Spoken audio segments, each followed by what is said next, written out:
తెలియనప్పుడు, తెలుసుకోవాలనే ఆకాంక్ష ఉన్నప్పుడు ప్రయత్నంలో శ్రద్ధ ఉంటుంది. తెలుసుకోవాలనే ఆకాంక్ష ఉన్నప్పుడు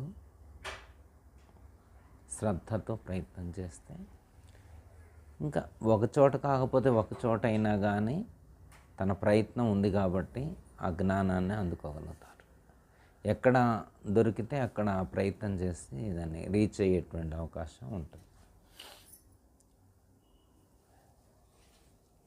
అవగాహన లేనప్పుడు, తెలుసుకోవాల్సినటువంటి విషయం మీద అవగాహన లేనప్పుడు ప్రయత్నం కూడా అంతా ఉండదు. ఇప్పుడు మీరు మద్రాసు నుంచి తణుకు దాకా వచ్చారు అంటే అప్పట్లో ఏంటో తెలుసుకుందాం, అసలు ఇదేంది, దీని అంతు తెలుసుకోవాలనేటువంటి ఒక జిజ్ఞాస ఉంటేనే ప్రయత్నం చేస్తారు. ఇప్పుడు తెలిసింది, అంత ప్రయత్నం చేస్తే తెలిసింది. కాకపోతే ఇది కూడా ఒక్కోసారి సులువుగా దొరికే అవకాశం ఉంటుంది, తెలుసుకునే అవకాశం ఉంటుంది, కొంచెం రిస్క్డ్గా తెలుసుకునే అవకాశం కూడా ఉంటుంది. ఒక్కొక్కళ్ళ ప్రయత్నం అనొచ్చు, లేకపోతే కర్మఫలము అలా తెలుసుకోవాలని రాయబడి ఉందో అట్లా అనుకోవచ్చు. సో తెలుసుకోవటం అనేటువంటిది ముఖ్యం, ఏదో ఒక విధంగా. అది కూడా శ్రద్ధ ప్రయత్నం ఉంటేనే తెలుసుకోగలుగుతాం. మనకు ఆ తెలియచేసేటువంటి ఆయన కూడా మనకి ఆ సూటిగా తెలియచేసేటువంటి వాళ్ళు దొరకటం అనేటువంటిది అదృష్టం. ఇంకా వాళ్ళు చాలామంది సూటిగా చెప్పరు, కొంచెం డొంక తిరుగుడునే చెప్తారు. స్పష్టత అక్కడ కనిపించదు. వాళ్ళు విషయాన్ని, నేను చాలామంది ఉపన్యాసాలకు వెళ్ళాను, జటిలం. ఇప్పుడు ఎంతసేపు చెప్పినా ఆ కందార్థం చదువుతారు, ఎరుక లేదు పరిపూర్ణం ఉన్నదనే చెప్తారు తప్ప దానికి క్లారిటీ ఇవ్వరు. ఈ చదివిన దానికి ఇంకో కందార్థాన్ని యాడ్ చేసి, దానికి ఇంకో కందార్థాన్ని యాడ్ చేసి, కందార్థం టు కందార్థంతో అట్లా ముందుకు వెళ్తారు. కానీ ఆ ఉన్న అంశాన్ని కూలంకషంగా పరిశీలించేటువంటి వాళ్ళు తక్కువ మంది ఉంటారు. ఇది మరి సభల్లో చెప్తే అర్థం కాదంటారు, విడిగా కూర్చొని చెప్పాయని అంతెందుకు చెప్తారు? చెప్పినా అర్థం వీళ్ళకి అర్థం కావాలిగా, వీళ్ళకి ఆ ప్రజ్ఞ ఉంటే అర్థం చేసుకోగలుగుతారు. అంత ప్రజ్ఞ ఉన్నవాళ్ళు ఎంతమంది ఉంటారు? గురువు చెప్పింది అర్థం చేసుకోవటానికి కొన్ని అవసరం అనిపిస్తుంది, కొన్ని అవసరం. ఇందాక వారు చెప్పినట్టు పాండిత్యం ఉన్నటువంటి వాళ్ళకి శాస్త్రాన్ని అనుసంధానం చేస్తూ చెప్పవలసినటువంటి అవసరం ఉంటుంది. వాళ్ళకి అది చెప్తేనే వాళ్ళకి ఆ సాటిస్ఫాక్షన్ ఉంటుంది. నమ్మిన శిష్యుడు ఉంటాడు కదా, నమ్మిన శిష్యుడికి శాస్త్రాలతో పని లేదు. గురువు ఏది చెప్పినా అది శాస్త్రం కంటే బలంగా నమ్ముతారు. గురువాక్యాన్నే అంత బలంగా నమ్మేవాళ్ళు కూడా ఉంటారు. ఇంకా వాళ్ళకి శాస్త్రంతో పని లేదు, గురువాక్యమే ప్రామాణికం, గురువాక్యాన్నే ప్రామాణికంగా తీసుకుంటారు. అట్లాంటి వాళ్ళు తక్కువ మంది ఉంటారు. చాలామంది ఇప్పటి కాలంలో చాలామంది ఎవిడెన్స్ కావాలన్నమాట, ప్రూఫ్స్ కావాలా, ఇది ఎవరు చెప్పారు, ఎవరికి చెప్పారు, ఎప్పుడు చెప్పారు, ఏంటి అనేటువంటి. కొంతమందికి ఈ భగవద్గీతలో చెప్పారా, ఉపనిషత్తులో చెప్పారా, ఎవరో గొప్ప ఆయన చెప్తే, ఇప్పుడు కొన్ని ఉంటాయి, నాసా వాడు చెప్తేనే అది సర్టిఫికేషన్ లాగా ఉందన్నమాట. మన ఋషులు ఎవరన్నా చెప్తే దాన్ని సర్టిఫికేషన్గా వీళ్ళు తీసుకోరన్నమాట, అది ప్రూఫ్గా ఎవిడెన్స్గా వీళ్ళు తీసుకోరన్నమాట. నాసా వాళ్ళు చెప్తేనే అది ప్రామాణికంగా. కొంతమంది అట్లా ఉంటారు. సో ఏదేమైనా ఒకటి, మన సంస్కారం, మన ప్రయత్నం. చాలామందికి ఏంటంటే వీళ్ళకి ఏమవసరమో వాళ్ళకి తెలియదు, వాళ్ళకి ఏమవసరమో వాళ్ళకి తెలియదు. ఇప్పుడు దేవాలయానికి వెళితే భౌతికంగా కొన్ని అడుగుతారు, వాళ్ళ అవసరాన్ని తీర్చవని అడుగుతారు. మరి వాళ్ళ అవసరాలను భగవంతుడు ఎందుకు తీర్చాలి అనే ప్రశ్న వాళ్ళకి ఏనాడు రాదు. నా అవసరాన్ని ఆయన తీర్చాలంటాడు. నా అవసరం ఆయన ఎందుకు తీర్చుతాడు అనేటువంటి థాట్ గాని ఆలోచన వస్తుందంటారా? ఇప్పుడు ఈయన పెట్టే ఇన్వెస్ట్మెంట్ ఎంత? మహా అంటే కొబ్బరికాయకైతే వాటి మొత్తాన్ని కలిపి ఒక 100 రూపాయలు ఇన్వెస్ట్ చేస్తారు. ఈ అప్లికేషన్లోనే ₹1,00,00,000 ఇల్లు కావాలంటారు. మరి 100 రూపీస్ ఇన్వెస్ట్మెంట్ తోటి ₹1,00,00,000 భగవంతుడు ఈయన ఎందుకు ప్రొవైడ్ చేయాలి? ఈయన రైట్ ఏమిటి? ఈయన రైట్గా అడుగుతాడు, నువ్వెందుకు ఇవ్వ నాకని అంటాడు. ఇవ్వాల్సిన అవసరం ఏముందనని ఎవరైనా అడుగుతారా? ఎప్పుడైనా తనను తాను ప్రశ్నించుకున్నాడా? అసలు దేవుడెవరు, నేనెవరిని, నేను అడగటం ఏంటి, ఆయన ఇవ్వటం ఏంటి, ఆయన ఎందుకు ఇవ్వాలి, ఆయన ఎందుకు ఇస్తాడు? పోనీ ఇంటర్నల్ రిలేషన్ ఏమైనా ఉందా? ఆయన ఏమన్నా మా ఫాదరా, లేకపోతే మా గ్రాండ్ ఫాదరా? ఏమైనా ఇంటర్నల్ రిలేషన్ ఉందా? మా మేనమామనా, మా మేనత్తనా? అంటే అసలు ఎందుకు ఇవ్వాలి, ఎందుకు ఇస్తాడు అనే దాని మీద కూడా అవగాహన ఉండదు. వాళ్ళ వెర్షన్లో వాళ్ళు కొట్టుకొని పోతుంటారు. అడుగుతారు, ఇస్తారు, ఇవ్వరు, నడుస్తుంటుంది చల్తీ గాడి. ఇక ఈయన ఇవ్వలేదు, ఈయన శాంక్షన్ చేయకపోతే ఈ దేవుడు మంచోడు కాదు. ఇంకో పక్కింటి ఆయన చెబుతారు, మంచి శాంక్షన్ చేసే దేవుడు వేరే ఉన్నాడు, నువ్వు అక్కడికి పద అంటాడు. అక్కడికి వెళ్తారు. ఆయన అంటే ఈయనకి అంత పవర్ లేదు, ఆయనకి ఎక్కువ పవర్స్ ఉన్నాయి. ఒక ఆయనకు పవర్ లేదు, ఒక ఆయనకు పవర్ ఉందని వీళ్ళే అనుకోవడం అన్నమాట. ఇది ఒక వెర్షన్, ఇది ఒక వర్గం. ఇంకొక వర్గం గురువులు, భక్తులు, శిష్యులు. దేవాలయాలతో పని లేదు వీళ్ళకి. గురువు దగ్గరికే వస్తాడు. గురువు దగ్గరకు వచ్చిన తర్వాత తనకేం కావాలో అది అడిగితే వేరు. తనకేం కావాలో అది గుర్తించి అడిగితే చెప్పగలుగుతారు. వీళ్ళకి అర్థం కాకపోతే గురువులే వచ్చిన వాళ్ళ యొక్క సామర్థ్యాన్ని, వచ్చిన వాళ్ళ యొక్క స్థితిని గుర్తించి, నాయన నీకు ఇది సరిపోతుందని చెప్పి వాళ్ళకి అది బోధించి, ఆ యొక్క అవసరాన్ని బట్టి మంత్రానుష్ఠానమో, ధ్యానమో, ఇంకా వేరే ఏమైనా సాధనో ఇలాంటి వాళ్ళకు సూచించి ఇలా నడుచుకో అని చెప్పేటువంటి అవకాశం కొంత వరకే ఉంటుంది. కాకపోతే ఏంటంటే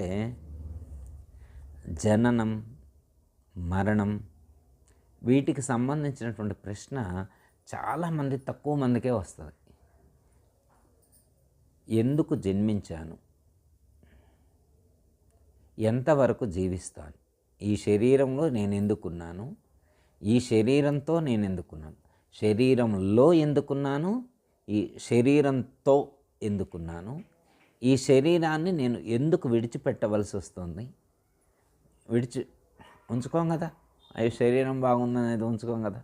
మనం ఉంచుకుందాం అనుకున్నా కానీ ఇందులో ఉండే ఉండడు. ఈ శరీరాన్ని విడిచిపెట్టి వెళతాడు. దీనికి ఒక కాల పరిమితి ఉంది, దీనికి ఒక ఆయువు అని ఒక కాలం పరిమితి నిర్దేశించారు. ఈ శరీరం కాలంలోనే పుట్టింది, కాలంలోనే నశిస్తుంది. ఈ మధ్యకాలంలోనే ఈ శరీరంలో జీవుడు నివసిస్తాడు. ఈ మధ్యకాలంలోనే జీవుడు నివసించినప్పుడు మరి వెళ్ళిపోతా అంటాడు కదా. ఈయన వెళ్ళిపోయిన తర్వాత ఇందులో ఉన్నాను ఎక్కడికి వెళ్తున్నాడు? ఇన్ని సంవత్సరాలు ఇక్కడ ఉన్నాడు, 60, 70 లేకపోతే 80 సంవత్సరాల వరకు ఈ శరీరం ఉన్నాడు. ఎక్కడి నుంచి వచ్చి ఈ శరీరంలో ఉన్నాడు? శరీరాన్ని విడిచిపెట్టిన తర్వాత ఎక్కడికి వెళ్తాడు? శరీరాన్ని విడిచిపెట్టిన తర్వాత ఎక్కడికి వెళ్తాడు? అసలు ఎందుకు వచ్చాడు? ఇందులోకి రాకముందు ఎక్కడ ఉండొచ్చు? ఇప్పుడు ఈరోజు ఇక్కడికి వచ్చిందంటే ఈ శరీరంలోకి రాకముందు కూడా ఉంటేనే కదా వచ్చేది. ఏమో గురువు గారు ఈ శరీరంలో రాకముందు లేడు అని అనేది కాదు, అర్థమైందమ్మా? ఇంతకుముందు ఉంటేనే ఈ శరీరంలోకి వచ్చాడు. ఈ శరీరాన్ని విడిచిపెడితే ఇంకో శరీరాన్ని ధరించవలసినటువంటి పరిస్థితి రావచ్చు. లేకపోతే సాధన చేసి ఇంకో శరీరంలో ధరించకుండా ఉండేటువంటి ప్రయత్నం కూడా చేయొచ్చు. ప్రయత్నం చేస్తే ఇంకో శరీరాన్ని ధరించకుండా కూడా ఉండొచ్చు. అయితే ఇలాంటి పాయింట్ ఆఫ్ వ్యూలో ఆలోచించేటువంటి వాళ్ళు ఎంతమంది ఉంటారు? చాలా తక్కువ మంది ఉంటారు. ఎక్కడికి పోయినా కానీ, గురువు దగ్గరకు వచ్చినా కానీ లౌకిక ప్రయోజనాల కోసమే నాకు గుడికాడ అడిగినట్టే ఇక్కడ కూడా గురువుల దగ్గర కూడా అడిగే వాళ్ళు కనిపిస్తూ ఉంటారు. కానీ ఇలాంటి జ్ఞాన సంబంధమైనటువంటి ఒక జన్మరహితం కోసం లేదా భ్రాంతి రహితం కోసం ప్రయత్నం చేసేటువంటి వాళ్ళు చాలా చాలా చాలా చాలా తక్కువ మంది ఉంటారు. ఎవరైనా దానికి సంబంధించినటువంటి వాళ్ళు ఉంటే వాళ్ళతో ఇవి చర్చలు జరుగుతూ ఉంటే ఆసక్తిగా వింటారు, కానీ ఇక అంతే. తర్వాత ఒక క్షణం కూడా ఆలోచించరు దాని గురించి. తాత్కాలికంగా ఏదో పుణ్యం ఫలం ఉంటే కాసేపు ఆ సంస్కారం నెట్టుకొని వస్తే కూర్చొని అక్కడ 2 మాటలు వాళ్ళతో పాటు వినేటువంటి శ్రవణం చేసేటువంటి ప్రయత్నం చేస్తారు. శ్రవణం చేసినటువంటి దాన్ని ఆచరించే ప్రయత్నం వాళ్ళు చేయరు. ఇప్పుడు ఈ శరీరాన్ని ధరించటం వల్ల బాగుందా, బాగలేదా? ఇప్పుడు నేను ఈ శరీరాన్ని ధరించా, కొంతమంది పాయింట్ ఆఫ్ వ్యూ, ఇప్పుడు నా శరీరాన్ని ధరించితే నాకేంటి నష్టం? నాకు బాగానే ఉంది కదా, అసలు మోక్షం నాకెందుకు, అసలు మోక్షంతో నాకేం పని, ఇప్పుడు మళ్ళీ ఇలాంటి జన్మ ఎత్తితే నష్టం ఏంటి?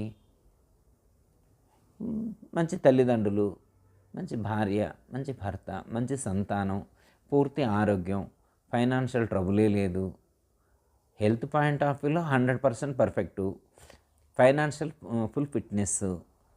మరి హెల్త్ ఫిట్నెస్ ఉండి, ఫైనాన్షియల్ ఫిట్నెస్ ఉండి, ఫిజికల్ ఫిట్నెస్ ఉండి, సైకలాజికల్ ఫిట్నెస్ కూడా ఉంటాయి. సైకలాజికల్ ఫిట్నెస్ కూడా ఉంది, నిగ్రహ శక్తి ఉంది, ఆనందంగా ఉన్నాను, హ్యాపీగా ఉన్నాను, ఇంకా నాకు దేవుడితో పని ఏంటి?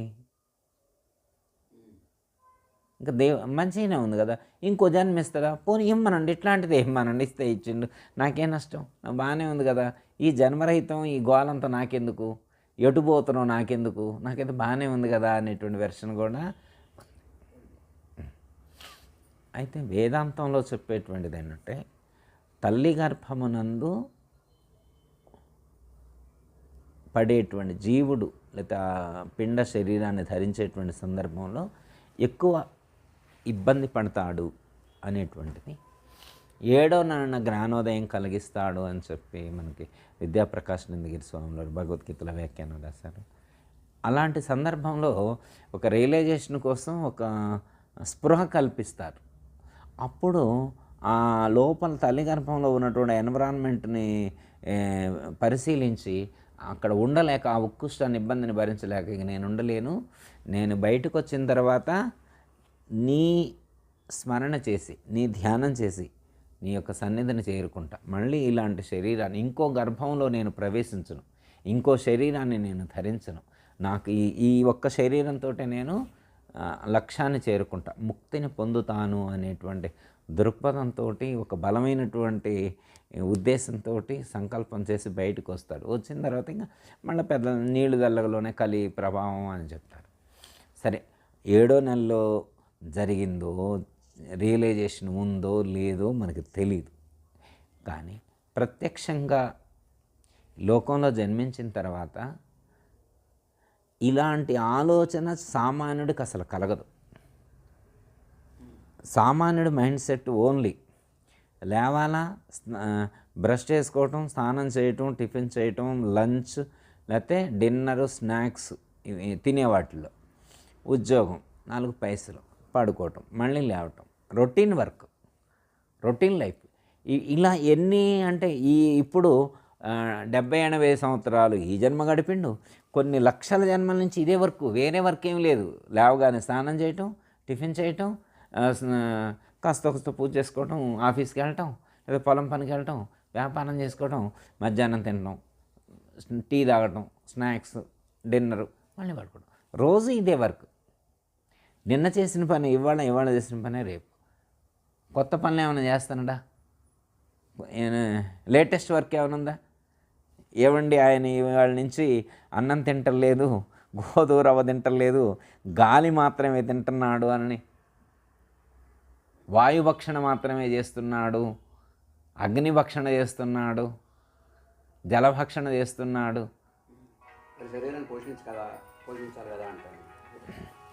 అలా ఏమన్నా కొత్త రకం ఏమన్నా ఉందా?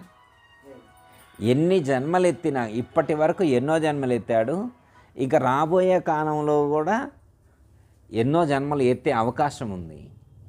అంటే మరి ఏమీ ఆలోచించినట్టు, పుట్టిన కాడి నుంచి రోజు ఇడ్లీలు తిన్నా, దోశలు తిన్నా, గారెలు తిన్నా, రవ్వ ఉప్మాలే తిన్నా కదా, ఏంది ఎందాకని తినాలా? ఎన్ని బస్తాలు బొంబాయి రవ్వ తినాలా? ఎన్ని దోశలు తినాలా? ఎన్ని కేజీలు ఇడ్లీలు తినాలా? ఎన్ని పల్లీలు పొట్నాలు ఎంత చట్నీలు చేసుకొని తినాలా? ఏమిటి జీవితానికి ఒక అర్థం ఏంటి? తిని బ్రతకాలం ఓకేనంటే అదే దేనికోసం బ్రతుకుతున్నాం? బ్రతకాల రైట్ ఓకే, తినాలా బ్రతకాల ఓకే, కాన్సెప్ట్ పుట్టింది బ్రతకటం కోసమే, తినాలా. ఎందుకంటే శరీరాన్ని ఎందుకంటే ఇది కూడా ఊరికనే రాదన్న. శరీర మాధ్యం కలు ధర్మ సాధనం అన్నారు. ధర్మాన్ని సాధించటం కోసం ఇవ్వబడింది అన్నారు. అయితే ధర్మాన్ని సాధించటం కోసం ఇవ్వబడినటువంటి శరీరంతో ధర్మాన్ని సాధించటం కోసం ప్రయత్నం జరుగుతుందా? ఎంత ప్రయత్నం జరుగుతుంది? ఇప్పుడు యుక్త వయసులో ఉన్నారు, వాళ్ళకి ఉద్యోగం చేయాలా, ఆర్థిక వనరులు సమకూర్చుకోవాలా, వాళ్ళ కుటుంబాన్ని వాళ్ళ పిల్లల అవసరాలు తీర్చడం వాళ్ళ యొక్క కర్తవ్యం ఏదుంది. అయితే మరి ఎన్ని సంవత్సరాల వరకు ఇంకా పోరాటం చేస్తావు? ఎన్ని సంవత్సరాల వరకు? బాధ్యత నాకు తీరింది అనేటువంటి వాళ్ళు ఎంతమంది అన్నారు? అమ్మయ్య ఈ రోజుతో నా బాధ్యత తీరింది అని చెప్పి బాధ్యతను తగ్గించుకొని వానప్రస్థము సన్యాసము స్వీకరించేటువంటి వాళ్ళు ఎక్కడ కనపడుతున్నారు? ఆధ్యాత్మిక పురోగతి కోసం ప్రయత్నం చేసేటువంటి వాళ్ళు ఎంతమంది కనిపిస్తున్నారు? చాలా తక్కువ మంది కనిపిస్తున్నారు. మొన్న ఈ మధ్యన నేను మా జెంట్స్నే చూసి, ఇంతకుముందు నాకు తెలియదు అనమాట, లేడీస్ మాత్రమే సీరియల్స్ చూస్తారు అనుకుంటున్నా. జెంట్స్ కూడా టీవీ సీరియల్స్ చూస్తున్నారంట. ఏంటి అండి అంటే, కృష్ణయ్య గారు రిటైర్ అయిన తర్వాత ఏం పొద్దుపోవట్ల, రిటైర్ అయిన తర్వాత పొద్దుపోవట్ల, అందుకని ఇద్దరం కలిసి సీరియల్ చూస్తున్నాను. నాకు నవ్వు వచ్చిందనమాట. అంటే ఎంటర్టైన్మెంట్ ఓకే కావాలి, అవసరమే. ఎంతవరకు ఎంటర్టైన్మెంట్? ఎంతవరకు? మనం జ్ఞానాన్ని పొందాలమ్మా. మనం పొందిన జ్ఞానాన్ని నీ చుట్టూ ఉన్నటువంటి వాళ్ళకి తెలియజెప్పాల్సినటువంటి అవసరం, కర్తవ్యం కూడా మనకుంది. మనం స్థితిని పొందడమే కాదు, మనం పొందినటువంటి స్థితిని, మనం అనుభవించినటువంటి ఆ అనుభూతి మన చుట్టూ ఉన్నటువంటి నలుగురిని మేల్కొల్పవలసినటువంటి కర్తవ్యం, బాధ్యత కూడా మనకుంది. ఏ పాటికి రొటీన్ లైఫ్ తోటే మనిషి జీవితాన్ని కొనసాగిస్తూ ఉన్నారు. కానీ సద్గురువు చెప్పేటువంటి, లేదా శాస్త్రాల్లో చెప్పబడినటువంటి, లేదా భగవద్గీత ఉపనిషత్తులు ఇత్యాది గ్రంథాలలో సూచించినటువంటి ఆ లక్ష్యం ఏదైతే ఉన్నదో, లక్ష్యార్థాన్ని గుర్తించేవాళ్ళు చాలా తక్కువగా ఉంటున్నారు. లక్ష్యార్థాన్ని గుర్తించేవాళ్ళు తక్కువగా ఉంటున్నారు. ఇప్పుడు మీరు దేవాలయాలు కాదు, ఆశ్రమాల కాడ కూడా జనం గుంపులుగానే ఉన్నారు. ఇంకా ఇందాక చెప్పిన ఈ సిద్ధుల కోసం లేకపోతే మహిమల కోసం చేసేటువంటి గురువులు అంటే ఇంకా జనం ఎక్కువ వెళ్తారు. మా ఆశ్రమాలు ఆడంబరాలు ఉండవు కాబట్టి తక్కువ వస్తారు. కానీ ఆడంబరాలు ఉంటే, మహిమలు ఇవన్నీ చెప్తే చాలు కానీ గుంపులుగా వస్తారనమాట. జనానికి మహిమ కావాలా అంటే ఈజీ ప్రాసెస్. ఆయనకి కష్టపడకుండా ఫలితం రావాలి. ఆ గురువుగారి దగ్గర పోతే మనం కష్టపడాల్సినటువంటి అవసరం లేదు. కష్టపడకుండా సొల్యూషన్ దొరుకుద్ది. దీనికోసమే కదా గుడికి వెళ్ళినా, గురువు దగ్గరికి వెళ్ళినా థాట్ ఏంటి? కష్టపడకుండా ఈజీ ప్రాసెస్లో రీచ్ అవ్వాలి, ప్రాబ్లం క్లియర్ అవ్వాలి, ప్రాబ్లంకి సొల్యూషన్ దొరకాలి. ఇది వాళ్ళ కాన్సెప్ట్. మరి అలా జరుగుద్దా? ఎక్కడైనా కానీ ఈజీ ప్రాసెస్లో జరుగుద్దా? సరే, గురువు అనుగ్రహం ఉంటే, దైవానుగ్రహం ఉంటే ఏదో కొంతమందికి ఏమన్నా కలిగితే కలగచ్చు. అందరికీ అలా కలుగుద్దా? అందరినీ అనుగ్రహిస్తారా? అర్హత ఉండొద్దా? సాధకుడికి కూడా అర్హత ఉండాలి కదా. అర్హత ఉంటే వాళ్లకు ఆ దైవానుగ్రహం అనేటువంటిది, ఆ గురు అనుగ్రహం అనేటువంటిది కలుగుతుంది. ముఖ్యంగా గురువు దగ్గర నుంచి కోరుకోవలసింది జ్ఞానాన్ని, మోక్షానికి సంబంధించినటువంటి ఆ మెలకువని చెప్పమని కోరుకోవాలి. మోక్షాన్ని పొందడానికి కావలసినటువంటి మెలకువని చెప్పండి.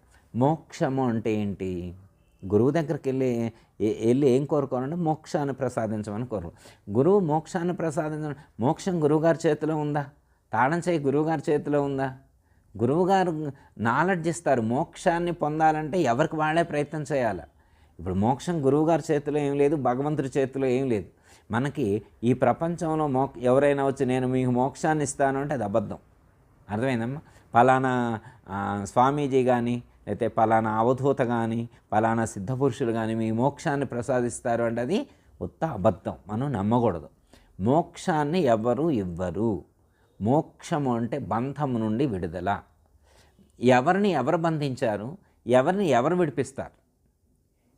మోక్షం అంటే బంధము నుండి. బంధీ అయ్యున్నది ఎవరు? నేను. నన్ను బంధించింది ఎవరు? వేరే ఎవరో బంధిస్తే, సపోజ్ పలానా నాగేశ్వరరావు గారు అని ఆయన ఒక ఆయన బంధించిందంటే ఆయన్ను విడిపించాలంటే నాగేశ్వరరావు గారు రావాలి, అవునా కదమ్మా? పలానా రామారావు గారు ఒక ఆయన బంధించారంటే విడిపించాలంటే రామారావు గారు రావాలి విడిపించాలంటే. ఇప్పుడు మనల్ని విడిపించాలంటే మనల్ని బంధించింది ఎవరో తెలుసుకుంటే మనల్ని విడిపించుకోవడం తేలికవుద్ది. ఇప్పుడు మనల్ని ఎవరు బంధించారు? మన ఆలోచనలు, మన సంస్కారాలు, మన కోరికలు. అదే మనల్ని మనమే బంధించుకున్నాం. సాలెపురుగు తాను అల్లినటువంటి గూటిలో తానే బంధింపబడినట్లుగా నేను అల్లుకున్నటువంటి నా సంసారం అనేటువంటి చక్రములో, నా సంసారం అనేటువంటి సాలెగూడులో నేనే చిక్కుకున్నాను. మరి నన్ను ఎవరు విడిపించాలి అంటే నన్ను వేరే ఎవరు విడిపించలేరు. నన్ను నేనే విడిపించుకోవాలి అనే జ్ఞానం గురువు కలిగిస్తారు. గురువు విడిపించటం కాదు, గురువు ఏం చేస్తారు? ఆ జ్ఞానం కలిగిస్తారు. నేను ఎక్కడ బంధీ అయి ఉన్నానో ఆ బంధాన్ని సూచిస్తారు. ఆ బంధాన్ని ఎలా విడిపించుకోవాలో ఆ మార్గాన్ని సూచిస్తారు గురువుగారు. అంతే తప్ప ఇంకెవరు విడిపిస్తారు? వేదాంతంలో చెప్పేది ఏంటంటే అహంకారం ఎంత బలమైందో మమకారం కూడా అంతే బలమైందన్నారు. అహంకారం ఎంత బలమైందో మమకారం కూడా అంతే బలమైనటువంటిది అన్నారు. అంతకంటే తక్కువదేం కాదన్నారు. మమకారం కూడా అంతకంటే తక్కువదేమీ కాదన్నారు. మనం అహంకారం ఉండకూడదు, గర్వం ఉండకూడదు, దమ్మం దర్పం ఇవి ఉండకూడదు అని అంటారు. కానీ మమకారం ఉండకూడదు, ప్రేమ ఉండకూడదు, ఇవన్నీ ఉండకూడదని నేను చెప్పరు. అర్థమైందమ్మా?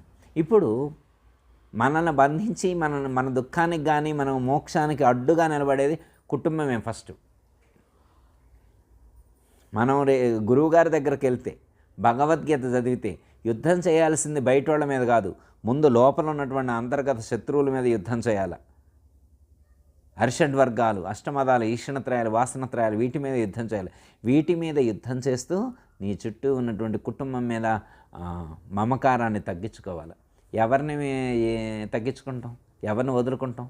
ఇక్కడ వదులుకోమంటే వదులుకోవటం అని కాదు, లోపల కట్ చేసుకోవాలి.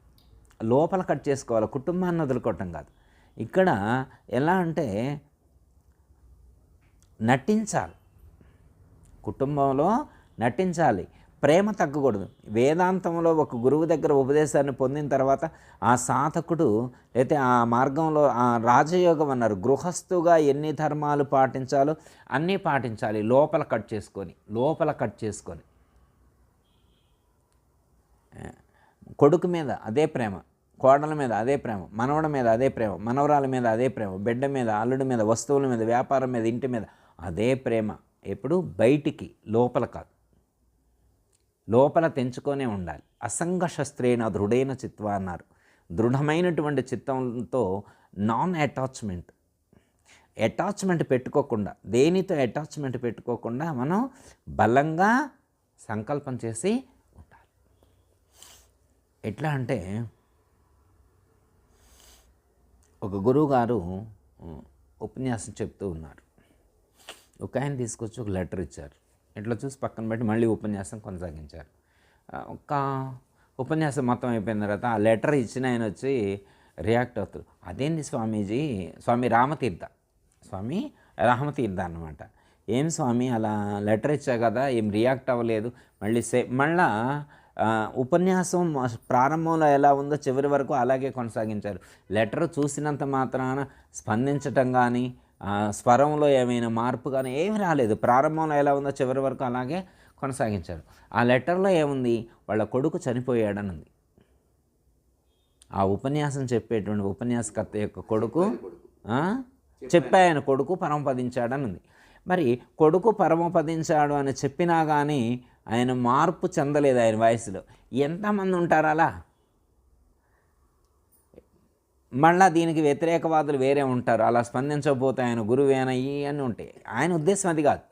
ఆయన ఒకటే చెప్పిండు, ఈ ప్రపంచంలో పుట్టినవాడు గిట్టడం సహజం, ప్రకృతి, అది సహజ సిద్ధంగా జరిగేది. దాన్ని మాత్రం ఎవరి వల్ల కాదు. ఎవరు స్థిరం, ఎవరు శాశ్వతం? ఎవరైనా ఏ శరీరమైనా కానీ విడిచిపెట్టి వెళ్ళవలసిందే. ఏ శరీరం కూడా స్థిరం కాదు. ఏ శరీరం కూడా ఇవాళ వాడి శరీరం, రేపు ఈ శరీరం విడిచిపెట్టిపోతాం, అంతే కదా.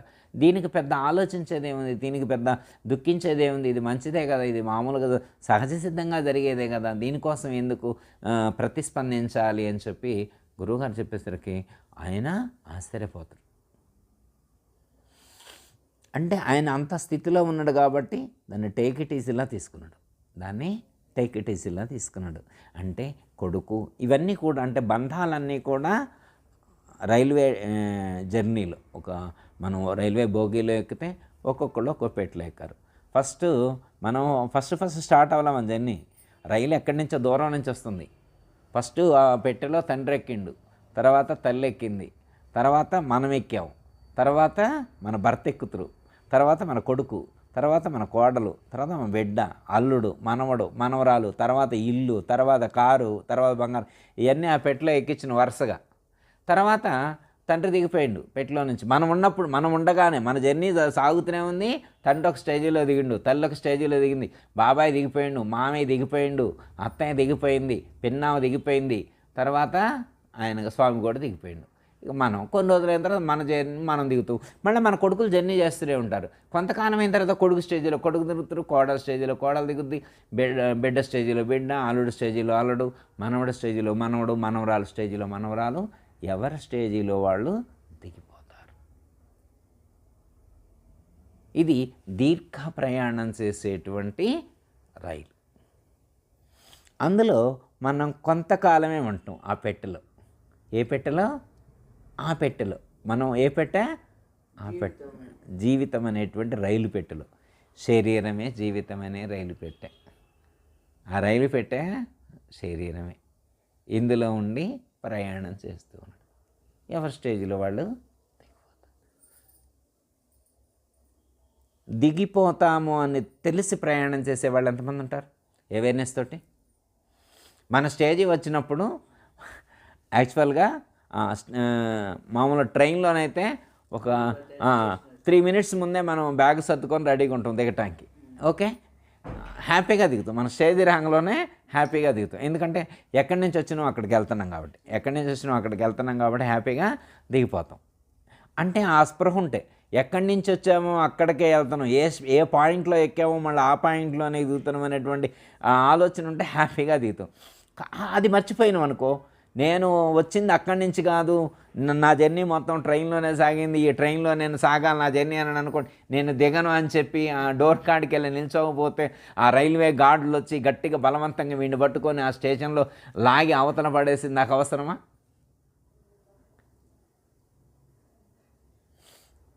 హ్యాపీగా బాయ్ బాయ్ చెప్పేవాళ్ళు ఎంతమంది ఉంటారు? టు యూ బాయ్ బాయ్ అంటే వాళ్ళకి మీరు చెప్పినట్టుగా గమ్యం తెలియదు. మనం ఎక్కడికి వెళ్తున్నామో గమ్యం తెలియదు. ఏమో ఎక్కడ దిగిపోతామో ఏమైపోతామో అని భయం ఉంటుంది చాలామంది. అయితే గమ్యం తెలిసిన వాడికి భయం లేదు, దారి తెలిసిన వాడికి భయం లేదు. అందుకే ఏం చేయాలంటే ఈ శరీరం ఉన్నప్పుడే మనం ఎక్కడి నుంచి వచ్చామో తెలుసుకోవాలి. మరి ఇచ్చిందెందుకు? ఈ శరీరం ఇంత మామూలు విషయమా? ఇంత శరీరము, ఇంత ఇంద్రియాలు, ఇంత మనసు, ఇంత బుద్ధి, ఎంత టెక్నాలజీ పెట్టాడు పరమాత్మ. అన్నంత విశ్వశక్తిని ఇందులో ఇమిడ్చారంటే ఎంత కెపాసిటీ ఉంది. మనం ఈ శరీరాన్ని ఇక్కడి నుంచి కదలకుండా ఉంచే విశ్వం మొత్తాన్ని చుట్టి వచ్చి ఈ విశ్వం మొత్తంలో ఉన్నటువంటి రహస్యాన్ని ఛేదించేటువంటి శక్తి సామర్థ్యం ఇందులో ఉన్నటువంటి మనసుకు బుద్ధికి పరమాత్మ ప్రసాదించారు. మనకి వాడుకోవటం తెలియట్లేదు, మనసుని వాడుకోవటం తెలియట్లా, బుద్ధిని వాడుకోవటం తెలియట్లా. ఈ మనసుని బుద్ధిని ఈ లోకంలో ఎక్కడెక్కడ తిప్పడమే సరిపోతుంది తప్ప చుట్టాల దగ్గర, తినే కాడ, వినే కాడ, ఎంటర్టైన్మెంట్ ప్రోగ్రామ్స్ కోసమే ఇది తిరుగుతుంది తప్ప దీన్ని ఇటు నుంచి దీని దారి మార్చి, దీని దారిని మరల్చి, అర్థమైందమ్మా, అటు ఆధ్యాత్మికం వైపు మళ్ళించి మంచిగా వాడుకుంటే ఎంత అద్భుతంగా ఉంటుంది. మనసుని వాడుకొని ఈ శరీరంలో ఇందన్నటువంటి ఇంచు అణువు కూడా మన మోక్షం కోసం హెల్ప్ చేయటానికే ఉన్నాయి. ఈ శరీరంలో ఉన్న ప్రతి అణువు కూడా మనకు మోక్షాన్ని ప్రసాదించడం కోసం, మన కోసం హెల్ప్ చేయటానికి ఇవన్నీ ఉన్నాయి. కాదు మనం వాడుకోవట్లే. సపోజ్ అమ్మ వాళ్ళ ఇంట్లో టీవీ చెడిపోయింది, వాషింగ్ మిషన్ చెడిపోయింది. వాషింగ్ మిషన్ చెడిపోయింది. ఎలక్ట్రీషియన్ వాళ్ళ బంధువే అన్నమాట. ఫంక్షన్కి వచ్చారు, వీళ్ళింటికి వచ్చినప్పుడు టీవీ వాషింగ్ మిషన్ అతను చూపిస్తే మంచిగా చూస్తారు అని అనుకున్నాం. ఆయన ఉన్నంతసేపు వీళ్ళకి గుర్తులేదు, ఆ ఎలక్ట్రీషియన్ ఉన్నంతసేపు గుర్తులేదు. ఆయన వెళ్ళిపోయిన తర్వాత అనుకుంటున్నాడు, అబ్బా మర్చిపోయినా, ఉన్నట్టయితే టీవీ బాగా చేయించుకున్నా బాగుండేదా, వాషింగ్ మిషన్ బాగా చేయించుకున్నా బాగుండేదని అనుకుంటే, వెళ్ళాక అనుకుంటే సుఖం. ఉన్నప్పుడే ఎలక్ట్రీషియన్ని వినియోగించుకోవడం రావాలి. ఎలక్ట్రీషియన్ వినియోగించుకొని టీవీ రిపేర్ చేయించుకోవాలి, వాషింగ్ మిషన్ రిపేర్ చేయించుకోవాలి. ఆయన వెళ్ళిపోయిన తర్వాత అయ్యో వెళ్ళిపోయింది అని బాధపడితే ఉపయోగమే ఉంది. అలాగే గురువు కానీ, శాస్త్రం కానీ, శరీరం కానీ, మనసు కానీ, బుద్ధి కానీ ఇంత ఎస్టాబ్లిష్ చేసి ఉంచారు మన కోసం, మన లక్ష్యం కోసం ఇవన్నీ ఉంది. మన మోక్షాన్ని పొందడం కోసం పరమాత్మ ఈ సృష్టిలో ఎన్ని అవకాశాలు కల్పించి ఉంచారు. సాధన చేయడానికి శరీరాన్ని ఇచ్చారు, ఎలా సాధన చేయటంలో చెప్పటానికి గురువునిచ్చారు, మనకు నమ్మకం కుదరటానికి శాస్త్రాన్ని అందించారు. మరి ఇంత ఇచ్చి కూడా మరి ఎంతమంది ప్రయత్నం చేస్తున్నారు?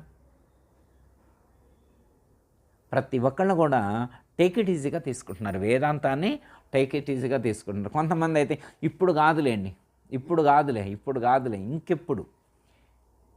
ఎందుకంటే దీనికి ఏమైనా కాలనియమం ఉందా? కాలపరిమితి లేదు కదా. ఏమైనా గ్యారంటీ కార్డు తీసుకొని వస్తే, ఏమండి గురువు గారు అందరిలాంటి ఆయన కాదు, ఆయన అందరిలాంటి ఆయన కాదు, ఆయన 80 క్రాస్ చేస్తారు, గ్యారంటీ 80 క్రాస్ చేస్తారు, ఆయన గ్యారంటీ కార్డు తీసుకొని వచ్చిండు. 32 మంది ఎండీలు ఎంబీబీఎస్లు ఆయనకి బాగా టచ్లో ఉంటారు, ఎప్పుడు ప్రాణాన్ని అవసరమైతే బయటికి ఇంచు కూడా కదలకుండా ఆపుతారని నేను ఏమనుందా? ఏం లేదు కదా. వందలాది వైద్యులున్నను బొందిన పగలేరురా, ఎందుకుర ఈ దేకముపై భ్రాంతి వీడర మానవా ఇకనైన నీవు మాయ పనులను మానుకొని గురుబోధ చేమకి జన్మలెత్తుట మానవా. 100 మంది కాదు, 1000 మంది కాదు, 1,00,000 మంది డాక్టర్లను అక్కడ ఉంచారు. ఒకటే చెప్పారు, లోపల ఉన్న ప్రాణాన్ని అష్టదిగ్బంధనం చేయండి, ఎటు వెళ్లకుండా చేయండి, ముక్కు దాటి బయటికి రాకూడదు, చెవులు దాటి బయటికి రాకూడదు, గొంతు దాటి బయటికి రాకూడదనని పెట్టారంట డాక్టర్ని. ఆపగలరా వాళ్ళ వల్ల అవుద్దా? వాళ్ళేమన్నా బయట నుంచి లోపల పెడితే లోపల ఉన్నదాన్ని బయటికి రాకుండా చేయగలరు. అసలు వాళ్ళకి సంబంధమే లేదే ప్రాణంతో. వాళ్ళు శరీరానికి ట్రీట్మెంట్ చేయగలుగుతారు, శరీరంలో ఉన్నటువంటి అవయవాలకు ట్రీట్మెంట్ చేయగలుగుతారు, కానీ ప్రాణానికి వాళ్ళేం ట్రీట్మెంట్ చేయగలుగుతారు? ప్రాణం ఏమన్నా వాళ్ళ ఆధీనంలో ఉండేదా దాన్ని ట్రీట్మెంట్ చేయటానికి? అది ఎప్పటి వరకు ఉండాలి ఏంటి అన్నది దాన్ని చూసుకుని, దాన్ని లెక్క చూసేవాడు చూసుకుంటాడు. వీడికి ఏం అవసరం అమ్మ? వీడి గ్యారంటీలు ఇవ్వడానికి వీడి పరిమితిలో లేదు, వీడి పరిధిలో లేదు. అర్థమైందమ్మా? ఈ భౌతిక వైద్యుడిని చూసి కూడా అహంకారపడకూడదు, నేను చాన్నాళ్ళు బ్రతుకుతాను అనేటువంటి ఉద్దేశంతో కూడా ప్రయత్నం చేయకుండా ఉండకూడదు. మరి ఇంతకీ ఏం చేయాలా? ఇందులో ఉన్న ఆయన వెళ్ళేప్పుడు ఇంతకీ ఏం చేయాలి? ఏం చేస్తే వచ్చిన పని పూర్తయింది? ఇప్పుడు జన్మకు వచ్చాం కదా, కొన్నాళ్ళు అయిన తర్వాత వెళ్తానంటున్నారు కదా, ఎక్కడికో వెళ్తారా? వెళ్ళడా? ఇందులో ఉన్న ఆయన వెళ్తారు కదా, ఎక్కడికోవచ్చు అడిగి వెళ్ళడమ్మా, వెళ్తారు కదా. వెళ్తాడు మరి ఎక్కడికి వెళ్తాడు ఆయన? ఎక్కడికి వెళ్తాడు? ఇప్పుడు ఆయన వెళ్తే మనం ఎక్కడికి వెళ్తాం? ఇప్పుడు ఆయన వెళ్ళిండనుకో, మనం ఆయన ఎమ్మట వెళ్ళమా ఏంటి కథ? ఇప్పుడు ఆయనతో పాటు మనం కూడా వెళ్తామా? మనం ఆయన వెళ్తే వెళ్ళండి, నేను వెళ్ళలే గురువుగారని మనం ఉంటే కుదురుద్దా అమ్మ? ఇప్పుడు ఆయన వెళ్ళిండు, లోపల ఉన్న ఆయన వెళ్తా అని వెళ్ళిండు, మనం నేను నీతో పాటు రానులే, నాకు ఇక్కడే బాగుంది ఉంటా అంటే కుదురుద్దా?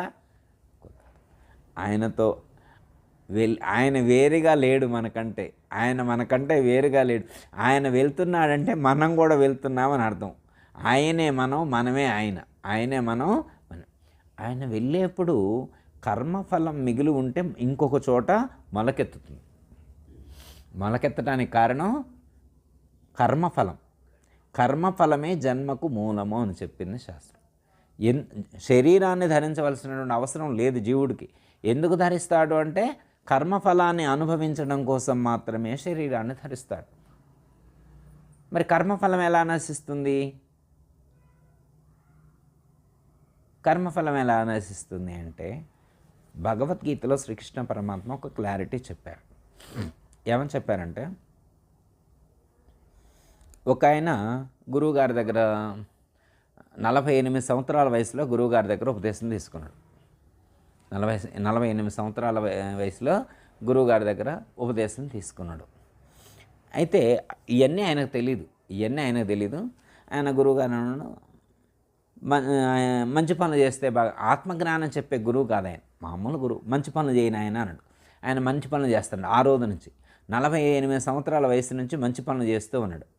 మంచి పనులు చేస్తూ ఉంటే ఆ గురువుగారు చెప్పినవి అవన్నీ ఫాలో అవుతున్నాడు.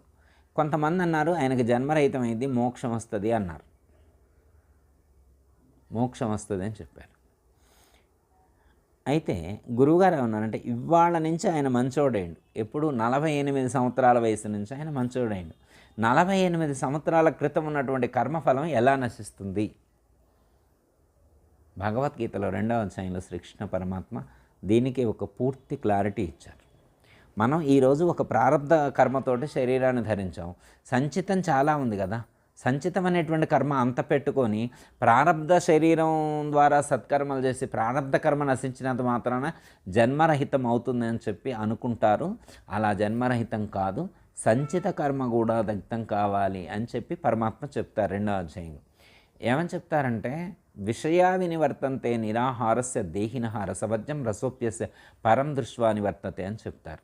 నాయన, నీవు ఇవాళ నుంచి విషయాలను ఆహారంగా తీసుకోవట్లేదు.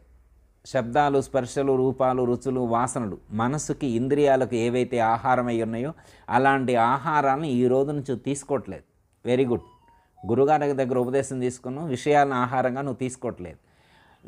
ఇవాళ నుంచి నువ్వు విషయాన్ని ఆహారంగా తీసుకున్నంత మాత్రాన నీకు జన్మరహితం అవుతుందని నువ్వు అనుకోవద్దు. ఎందుకు జన్మరహితం కాదు నీకు అంటే, గత జన్మలలో చేసినటువంటి కర్మ ఫలితాలన్నీ కూడా సంచితం అనేటువంటి గోడంలో ఉన్నాయి. ఆ అటాచ్మెంట్ కట్ అవ్వకుండా, ఆ సంచితం అనేటువంటి కర్మఫలం నశించకుండా నీకు ఇవాళ నుంచి నువ్వు మంచిగా ఉన్నంత మాత్రాన, ఆహార నియమాలు పాటించినంత మాత్రాన, ఇంద్రియ నిగ్రహం, మనోనిగ్రహం కలిగి ఉన్నంత మాత్రాన బంధరహిత స్థితి కలగదు అని చెప్పి చెప్తారు. మరి ఎప్పుడు కలుగుద్దు స్వామి అని? పరం దృష్ట్వా, నువ్వు పరమాత్మ స్వరూపాన్ని దర్శించినప్పుడు మాత్రమే నీకు సంచిత కర్మ నశిస్తుంది అని చెప్పారు. ఎందుకు పరమాత్మ స్వరూపాన్ని ఎందుకు దర్శించాలి అని చెప్తే, అనేక జన్మల నుండి ప్రతి జీవుడు కూడా దేహము నేను అనేటువంటి భ్రాంతితో కర్మ చేస్తున్నారు. నేను అంటే దేహము అనేటువంటి భావనతో కర్మ చేస్తున్నాడు. మన కర్మఫలాలన్నీ కూడా దేహం అనేటువంటి అకౌంట్లో ఉన్నాయి. సంచిత కర్మ మొత్తం దేహం అనేటువంటి అకౌంట్లో ఉంది. నువ్వెప్పుడైతే ఆత్మస్వరూపాన్ని, పరం దృష్ట్యా పరమాత్మను దర్శిస్తావో, అంటే పరమాత్మే నేను, నేనే పరమాత్మను అనేటువంటి జ్ఞానం నీకు కలుగుతుందో అప్పుడు నేను దేహము కాదు అనేటువంటి జ్ఞానము దృఢమవుతుంది. ఎప్పుడైతే దేహము నేను కాదు, ఆత్మ నేను అనేటువంటి సత్యము నువ్వు తెలుసుకుంటావో ఆ క్షణంలోనే సంచిత కర్మ నశిస్తుంది అన్నారు. ఓకే, ప్రారబ్ధ కర్మ అనుభవించటం ద్వారా ఇది ప్రారబ్ధ కర్మ నశిస్తుంది. కర్తృత్వరహిత కర్మాచరణ ద్వారా, అంటే ప్రతి కర్మ చేసేప్పుడు నేను కర్తను కాను అనేటువంటి భావనతో జీవించటం చేత ఆగామి కర్మ నశిస్తుంది అన్నారు. ఆత్మజ్ఞానం చేత సంచిత కర్మ నశిస్తుంది, అనుభవించటం చేత ప్రారబ్ధ కర్మ నశిస్తుంది, కర్తృత్వరహిత భావనతో చేయటం ద్వారా ఆగామి కర్మ కూడా నశిస్తుంది. ఈ విధంగా కర్మత్రయ రహితమైనటువంటి జీవుడు జన్మకు రాడు. ఇది భగవద్గీతలో శ్రీకృష్ణ పరమాత్మ మనకు చెప్పినటువంటి రహస్యం. ఇది ఒక రహస్యం. ఈ పద్ధతిగా సాధకుడు ప్రతిక్షణం కూడా అవేర్నెస్తో ఉండి జరిగే వాటిని సాక్షిగా వీక్షిస్తూ సాక్షి భావనతో జీవించాలి. అవసరానికి తగ్గట్లుగా ప్రతిస్పందించాలి.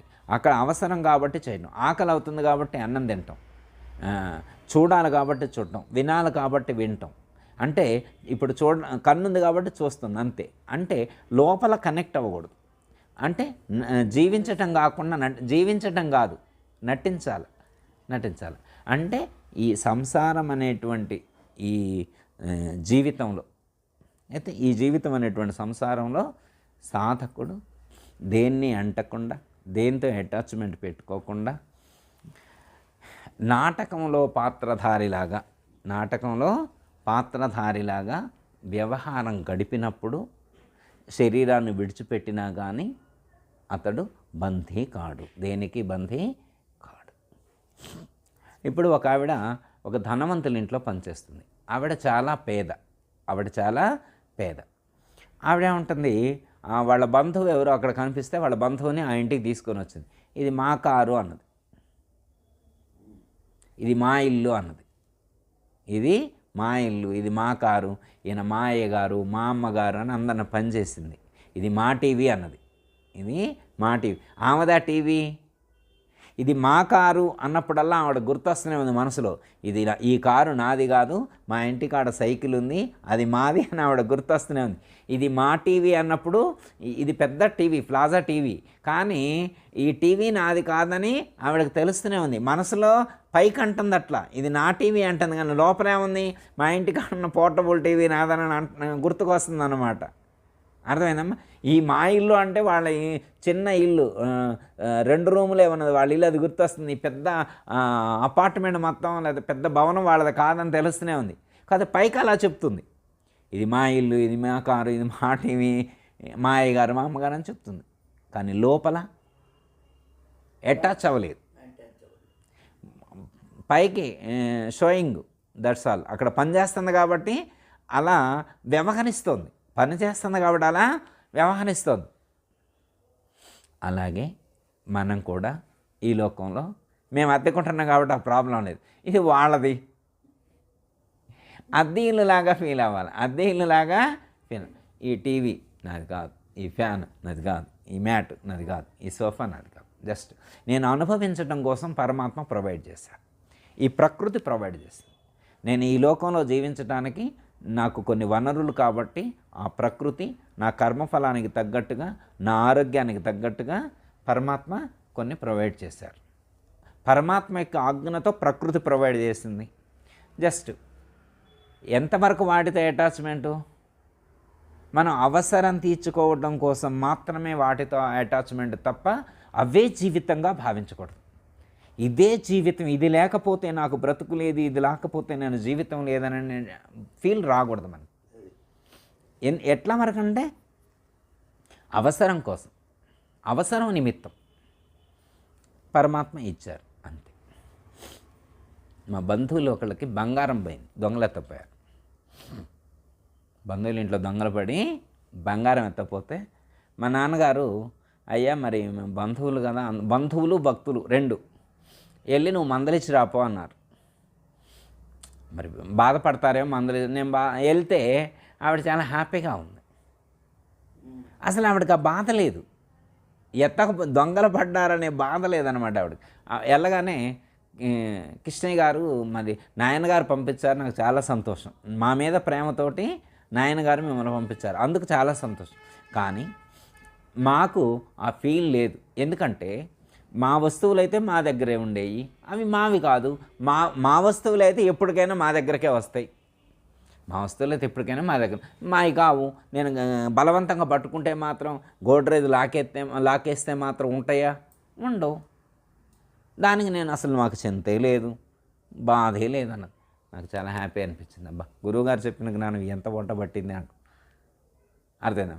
అంతెందుకు, జర్నీ చేసేప్పుడు ఒక 100 రూపాయలు బస్ కండక్టర్కి ఇచ్చి ఆయన ఒక 20 ఇవ్వాలి. 80 టికెట్ అయింది, 20 తీసుకోకుండా బస్సు దిగితే ఆ రోజు నిద్ర పట్టిన వాళ్ళు ఎంతమంది ఉన్నారు? చాలా. అంటే ఆయనకి అలా బలంగా పట్టుకొని ఉన్నాడు. డబ్బులు పారేయమని చెప్పట్లేదు, ఇక్కడ డబ్బులు పారేయమని చెప్పట్లేదు. ఇక్కడ మెయిన్ ఇంటెన్షన్ ఏంటంటే నీకు వాటి మీద ఉన్నటువంటి మమకారం ఏదైతే ఉన్నదో, ఆ అటాచ్మెంట్ ఏదైతే ఉన్నదో దాని యందు తగ్గించుకో. ఆ అటాచ్మెంట్ భావాన్ని తగ్గించుకో. సడలింపు ఉండాలి. అంత బలంగా పట్టుకొని ఉంటే బాధ కలుగుతుంది. మనం ఈ ప్రపంచంలో ఉన్నటువంటి వస్తువులను కానీ, పదార్థాలను కానీ, విషయాలను కానీ ఎంత బలంగా పట్టుకుంటే మనం ఈ శరీరాన్ని విడిచిపెట్టి వెళ్ళేప్పుడు అంత బాధ కలిగిస్తుంది. ఎంత బలంగా పట్టుకుంటే అంత బాధ కలిగిస్తుంది. మనం ఎందుకు పట్టుకోవాలి బలంగా? తెలియని వాళ్ళు పట్టుకుంటారు, ఏమీ తెలియని వాళ్ళు బలంగా పట్టుకుంటారు, బాధపడుతుంటారు. మనం ఎందుకు పట్టుకోవాలా? అర్థమైందిగా? ఇవన్నీ విడిచిపెట్టిపోవాల్సిన వాళ్ళమేనే. అర్థమైందిగా? జ్ఞానం అర్థమైందిగా? గురువుగారు బోధ చేశారు కదా, భగవద్గీతలో ఉంది కదా. మరి బాబావారు కూడా అదే చెప్పారు కదా. బాబావారు చెప్పారు, భగవద్గీతలో చెప్పారు, గురువుగారు చెప్పారు. ఇంతమంది చెప్పినా, ఇన్ని చెప్పినా కానీ అయినా మనసు అట్టే వెళ్తుందంటే వెళ్ళటం తప్పు కాదు. మనసు వెళ్ళటం తప్పు కాదు, దాని సహజ లక్షణం అది నిలకడగా ఉండదు, నిరంతరం చలిస్తూ ఉంటుంది. చలనము దాని యొక్క సహజ లక్షణం. ఎందుకంటే అది వాయుభూతము, ఆకాశభూతం యొక్క సూక్ష్మాంశం చేత నిర్మితమైనటువంటిది. దానికి సహజ లక్షణం అది చెలించడం దాని యొక్క సహజ లక్షణం. కాకపోతే ఏంటంటే దానికి జ్ఞానాన్ని కలిగించాలి, సత్యాన్ని దానికి తెలియచేయాలి, యథార్థాన్ని గుర్తెరిగేట్లు చేయాలి, మనసుకి బోధ చేయాలి. మనం బోధ చేయాల్సింది దేనికి? మనసుకు బోధ చేయాలి.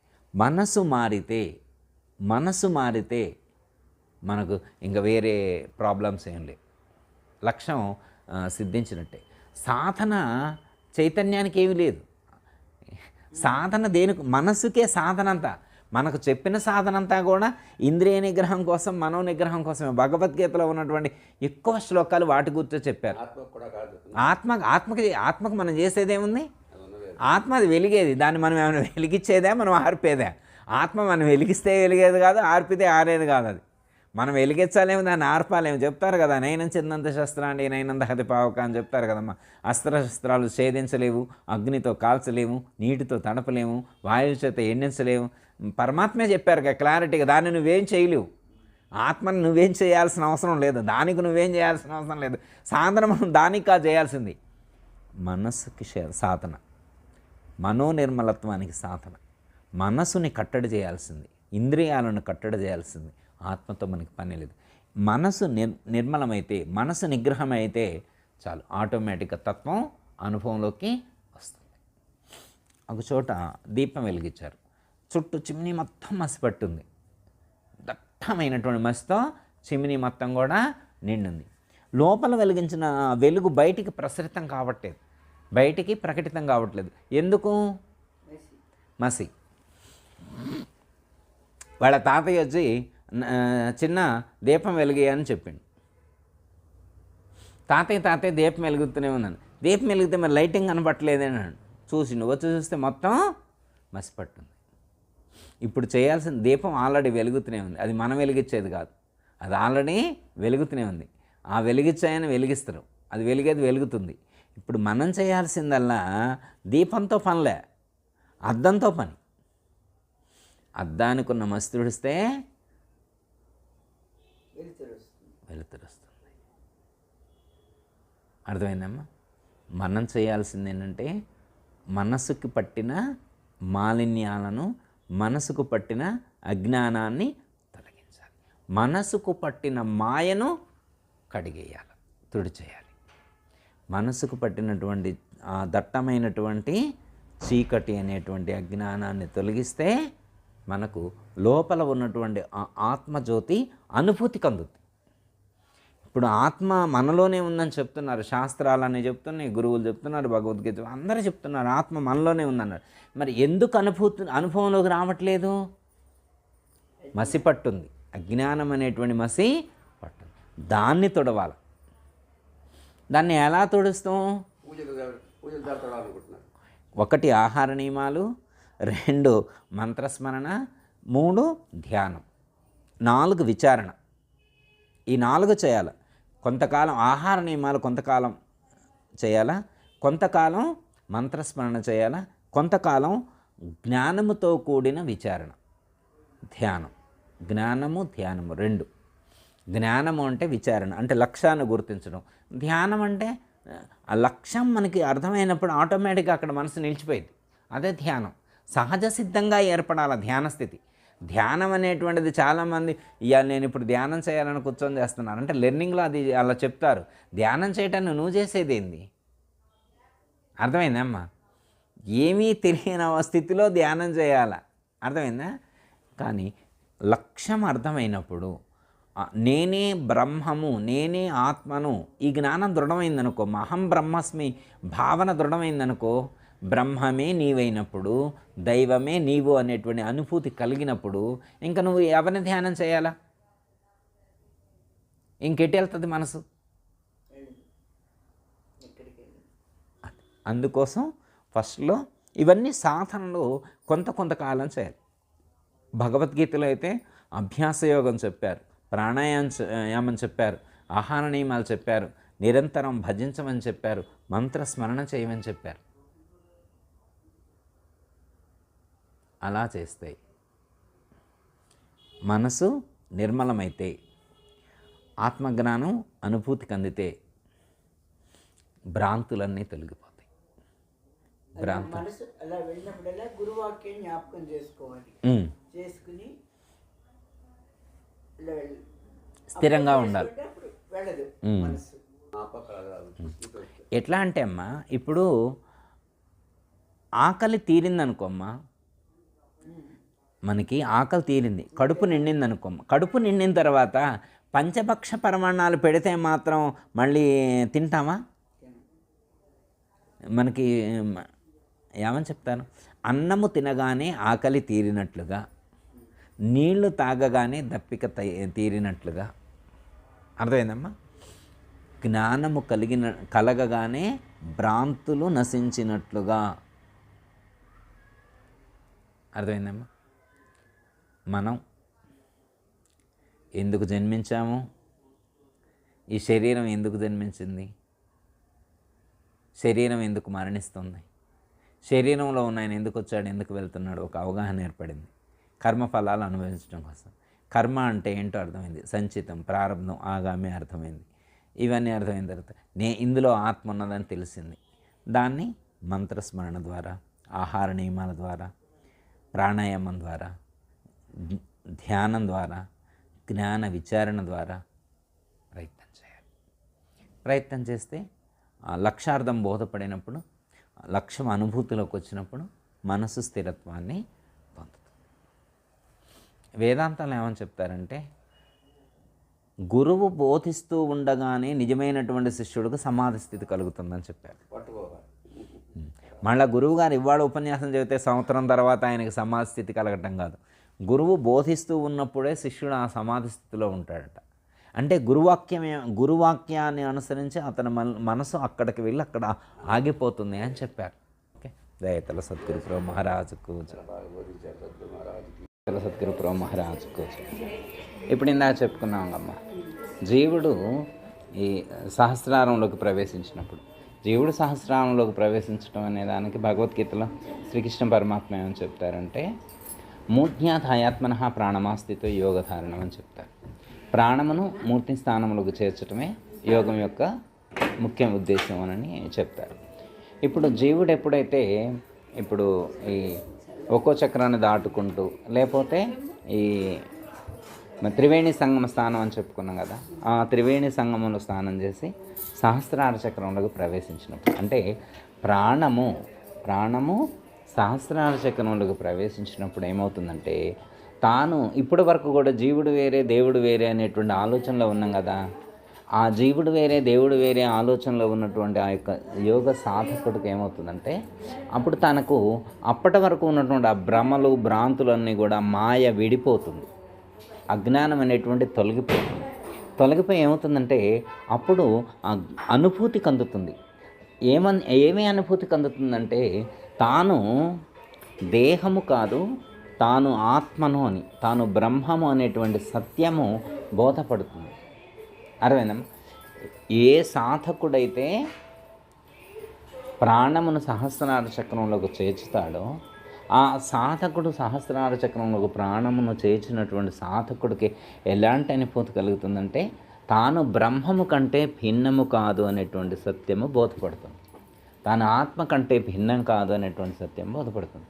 ఓకే, ఇది స్వరూప జ్ఞానము అన్నారు. స్వరూప జ్ఞానానుభూతి అన్నారు. అంటే ఎప్పుడైతే తన యొక్క స్వరూపమును, తన యొక్క రూపాన్ని తాను గుర్తెరిగాడో, తన యొక్క రూపమునందు తాను స్థితమై ఉంటాడో, అప్పుడు తనకు ఒక దివ్యమైనటువంటి అనుభూతి కలుగుతుంది. దీన్నే జీవ బ్రహ్మైక్యము అన్నారు, లేకపోతే దీన్నే బ్రహ్మ జ్ఞానానుభూతి అని కూడా మనకు చెప్పడం అనేటువంటిది జరిగింది. ఓకే, ఇప్పుడు అర్థం. మనం మన శరీరంలో ఎక్కడ ఉన్నామంటే సహస్రార చక్రంలో ఉన్నామని తెలుసుకున్నాం కదా. అయితే ఎలా ఉంటాము అంటే, మనం జ్యోతి వలె ప్రకాశిస్తూ ఉంటాం. మన శరీరంలో మనం ఎలా ఉంటాము? జ్యోతి వలె ప్రకాశిస్తూ ఉంటాం. అంటే మన శరీరంలో వెలుగు స్వరూపమై ఉన్నాం, దీపం స్వరూపమై ఉన్నాం, జ్యోతి స్వరూపమై ఉన్నాం. ఎవరున్నారు అలా? మనమే ఉన్నాం. అందుకే మన కార్తీక మాసంలో స్నానం చేసిన తర్వాత దీపం వెలిగించమన్నారు. దీపం ఎందుకు వెలిగించాలి అంటే, నువ్వు దీపం వెలిగించటం కాదు, నీవే దీపమై ఉన్నావు. నువ్వు వేరే దీపం వెలిగించటం కాదు, నీవే జ్యోతి స్వరూపమై ఉన్నావు అనేటువంటి జ్ఞానం బోధపడుతుంది స్నానం చేసిన తర్వాత. అర్థమైందమ్మా? ఇప్పుడు మనకు అర్థమైంది కదా. స్నానం చేస్తే ఏమవుతుంది? మలినం పోతుంది, మాయ తొలగిపోతుంది. ఎప్పుడైతే మాయ తొలగిపోయినప్పుడు, మలినం తొలగిపోయినప్పుడు ఏమవుతుంది? నీవే జ్యోతి స్వరూపమై ఉన్నావు అనేటువంటి సత్యము మనకు బోధపడుతుంది. ఇదే విషయాన్ని భగవద్గీతలో శ్రీకృష్ణ పరమాత్మ ఆదిత్య వర్ణం తమసహ పరస్తాత అని చెప్తారు. ఇదే విషయాన్ని శ్వేతాశ్వేతన ఉపనిషత్తులో కూడా ఇదే భావాన్ని చెప్తారనమాట. ఆదిత్య వర్ణం తమస, నీవు సూర్యుని యొక్క ప్రకాశం ఎలా ఉందో అలాంటి ప్రకాశము వలె నీవు ప్రకాశిస్తూ ఉన్నావు అని చెప్పారు. ఓకే, మనం ఎలా ఉన్నామని అర్థమైంది? జ్యోతివనం. ఎప్పుడు అర్థమైంది? త్రివేణి సంగమ స్నానం చేసినప్పుడు. అదే స్నానం చేస్తే మనం ఎలా ఉన్నామో తెలుస్తుంది, మనం ఎలా ఉంటామో తెలుస్తుంది. అయితే పూర్వకాలంలో వాళ్ళందరూ ఏంటంటే, ఎవరైతే స్నానం చేశారో, ఎవరైతే అంటే ఈ స్నానం, ఎవరైతే ఇలాంటి స్నానం చేసి ఇలాంటి దీపాన్ని అనుభూతి చెందారో వాళ్ళు చెప్పారనమాట, నాయన స్నానం చేయాలి, దీపం వెలిగించాలి అని చెప్పారు. అర్థమైందమ్మా? ఇప్పుడు మనం అందరూ లోకంలో ఆయన గారు స్నానం చేసి దీపం వెలిగించింది కదా, మనం కూడా స్నానం చేసి దీపం వెలిగించి, ఇప్పుడు మన ఆయన గారు అంటే ఆ అనుభూతి చెంది స్నానం చేసి, అంటే ఎక్కడ స్నానం చేయాలో ఆయనకు తెలిసింది, దీపం వెలిగించడం అనే దాని అర్థం అతనికి తెలిసింది. మరి మిగతా లోకంలో వాళ్ళందరూ స్నానాలు చేస్తున్నారు, దీపాలు వెలిగిస్తున్నారు కదా, మరి వీళ్ళందరికీ కూడా అలాంటి అనుభూతి కలిగిందా? అంత జ్ఞానం స్థిరమై ఉందా? లేదు. ఓకే, అర్థమైంది కమ్మ. ఇప్పుడు స్నానం ఎందుకు చేయాలి, దీపం ఎందుకు వెలిగించాలి అనేటువంటిది, దీపం వెలిగించే ముందు కూడా బొట్టు పెట్టుకుంటారు. ఇక్కడ స్నానం చేయంలో ఏం చేస్తారు? బొట్టు పెట్టుకుంటారు. బొట్టు పెట్టుకున్న తర్వాత దీపం వెలిగిస్తారు. స్నానం చేయటం అంటే ఈ లోపల ప్రాణాన్ని సహస్రార చక్రంలోకి తీసుకువెళ్ళటం. అర్థమైందమ్మా? బొట్టు పెట్టుకోవడం అంటే ఇక్కడే నీవు ఉన్నావు అని, నీవు ఇక్కడే ఉన్నావు అని అర్థాన్ని సూచించడం కూడా బొట్టు ఇక్కడ పెట్టుకుంటారు, లేదా పైన పెట్టుకుంటుంది. సహస్ర చక్రాన్ని సూచించేటువంటిది, ఆజ్ఞా చక్రాన్ని సూచించేటువంటిది. బొట్టు పెట్టుకోవటం అంటే ఇక్కడే ఉన్నావు, నువ్వు ఎక్కడున్నావు, నీ శరీరంలో నువ్వు ఎక్కడున్నావు అంటే ఇక్కడే ఉన్నాను అని తెలియజేయటం కోసం. అర్థమైందమ్మా? స్నానం చేయటం అర్థం తెలిసింది. నీ శరీరంలో నువ్వెక్కడున్నావు అంటే ఇక్కడున్నావని అర్థమైంది. తర్వాత దీపం వెలిగిస్తే నీవు లోపల, నీ శరీరం లోపల నీవు జ్యోతి వలె ప్రకాశిస్తూ ఉన్నావు అనేటువంటి సత్యము మనకి బోధపడింది. ఇది ఫస్ట్ గురుముఖతః ఉపదేశం తీసుకోవడం వల్ల కలిగేటువంటి మొదటి ప్రయోజనం. ఇది ఇలా కలుగుతుంది, ఈ ప్రయోజనం కలుగుతుంది. అంటే తాను పరమాత్మ స్వరూపం అనేటువంటి జ్ఞానము దృఢమవుతుంది. ఓకే, అర్థమైందమ్మా? మరి తాను పరమాత్మ స్వరూపం అయితే మరి చుట్టూ ఉన్నటువంటి వాళ్ళు పరమాత్మ స్వరూపాలు అవునా కాదా? తాను పరమాత్మ స్వరూపం అయితే తన చుట్టూ ఉన్నటువంటి వాళ్ళు కూడా పరమాత్మ స్వరూపాలే అనేటువంటి జ్ఞానం కలుగుతుంది. ఇందులో దేవుడు ఉన్నాడంటే ఇది దేవాలయమే కదా. ఇది ఎలాంటి కదిలే దేవాలయం. ఇది ఎలాంటి దేవాలయం? కదిలే దేవాలయం, మూవబుల్. ఇది అటు ఇటు కదిలేటువంటి దేవాలయం. మిగతా దేవాలయాన్ని కదలకుండా అక్కడే ఉంటాయి, కానీ ఇది కదిలే దేవాలయం. కదిలే దేవాలయంలోనే కదలని దైవం ఉన్నాడు. కదిలే దేవాలయంలో కదలని దైవం ఉన్నాడు. అంటే దేవాలయమే అటు ఇటు కదులుతుంది కానీ మరి ఇందులో దేవుడు అన్నప్పుడు మరి దేవుడు కూడా కదలాలి కదండి, మరి కదలని దేవుడు అని ఎందుకు చెప్తున్నారు అని ప్రశ్న. అర్థమైందమ్మా? దేహం కదులుతుంది, ఓకే, ఇది అర్థమైంది, కానీ దేవుడు కదలట్లేదన్నారు. ఎందుకు? ఇందులో ఉన్నటువంటి ఆత్మ ఎందుకు కదలట్లేదు? ఇందాక మీరు అన్నారు కదా, మరి శరీరాన్ని విడిచిపెట్టిన తర్వాత ఆత్మ వెళ్ళిపోయిద్దా, ఎక్కడికి పోయిద్ది, ఎలా ఉంటుంది ఏంటి అని ఒక ప్రశ్న అనుకున్నాం కదా. మరి ఇప్పుడు ఇందులో దైవం ఉన్నాడని తెలిసింది, ఇందులో దైవం ఉన్నాడని తెలిసింది.